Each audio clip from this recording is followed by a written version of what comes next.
This is the Hidden Killers Podcast with Tony Brueski. Featuring defense attorney, Hidden Killers daily contributor, and host of the Defense Diaries podcast, Bob Motta.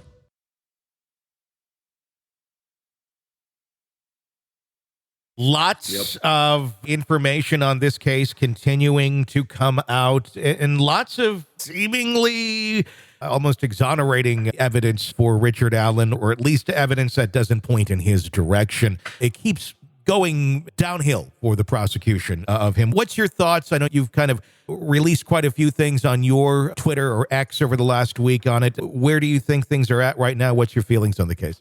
This is where I stand on it. This week we had two more filings. They came both in the same day. The first filing in the early morning hours was the defense requesting that the judge set a discovery deadline, meaning that state's got to turn over everything they have. And they wanted a November 1st date. There is a trial date of January 8th looming. And, you know, if you don't practice law and you're thinking, oh, well, you know, 3 months, that's nothing. Yeah. When you're trying to prepare for a trial like this, I can tell you from actual experience, 3 months goes in the blink of an eye. Yeah. You know, and the defense is talking about that they have 30 to 40 depositions that they still have to do.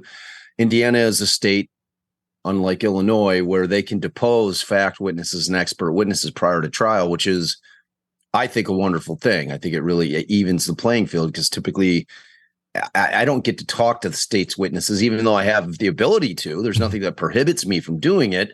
The fact of the matter is that when my private investigator shows up to their house, they then call the state's attorney and say, hey, the lawyers, you know, the defense lawyers, private investigators here, and wants to interview me. And the state can't say, no, you can't talk to them. Yeah. But they can't say, you don't have to talk to them. You can just tell them that you don't want to talk and goodbye, and they'll leave. And which is typically what happens. Being able to depose somebody, which is where you send a notice of deposition and or subpoena them to depose them. You get them in a room under oath and you question them. Yeah. You know, prior to trial, it's a huge thing, because if they then get on the stand at trial and give different information, you now have sworn testimony.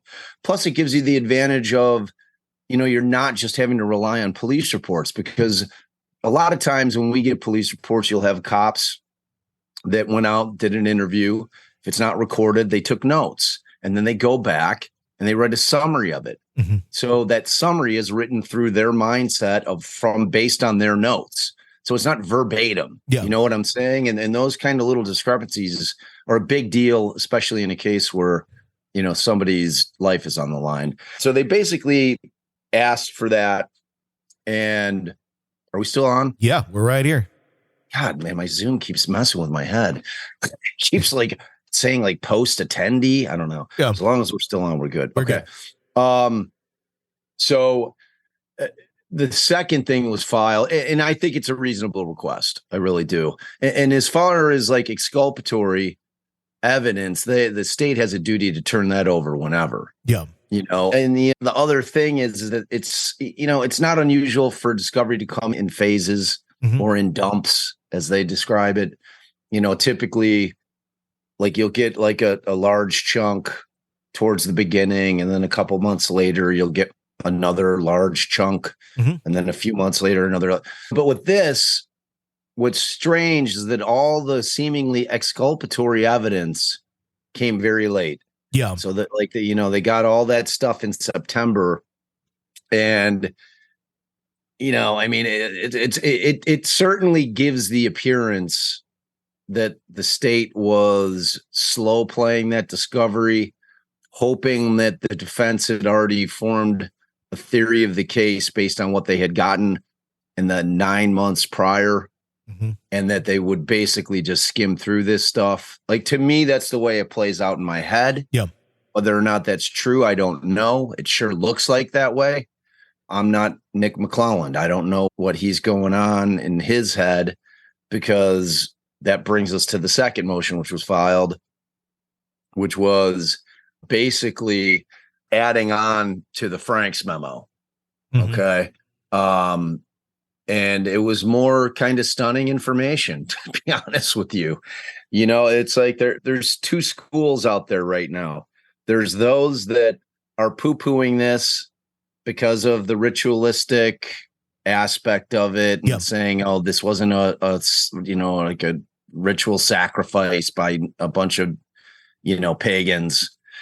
And then there's the people that are actually reading the memo, looking at the discovery that was tendered over by the state to the defense, and are asking themselves the question, do they have the right guy in custody? And I am most definitely in that second camp.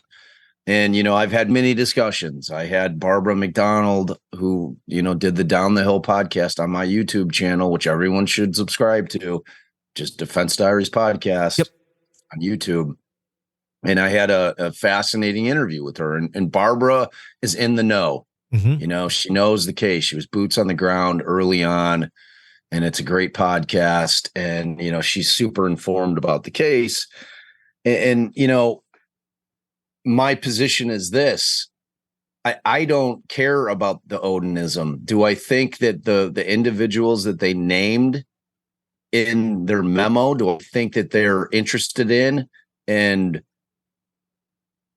practicing is not the right word, but I think that they, it's something that they tinker with. Sure. That does not mean that I think that they went and did a ritual sacrifice to Odin in order to get into Valhalla. What I think is that for whatever reason, if it's the white nationalists, white supremacist type angle, and for whatever reason they chose these two girls, if we're to believe the defense that, one of the girls' mothers was, dating outside of her race, and that was a motive for them. And then, based on these four guys, and if you look at their Facebook pages and their socials, there is no denying. They all have a serious interest in Odinism. Want to listen ad-free? Want advanced access to all of our interviews before anyone else?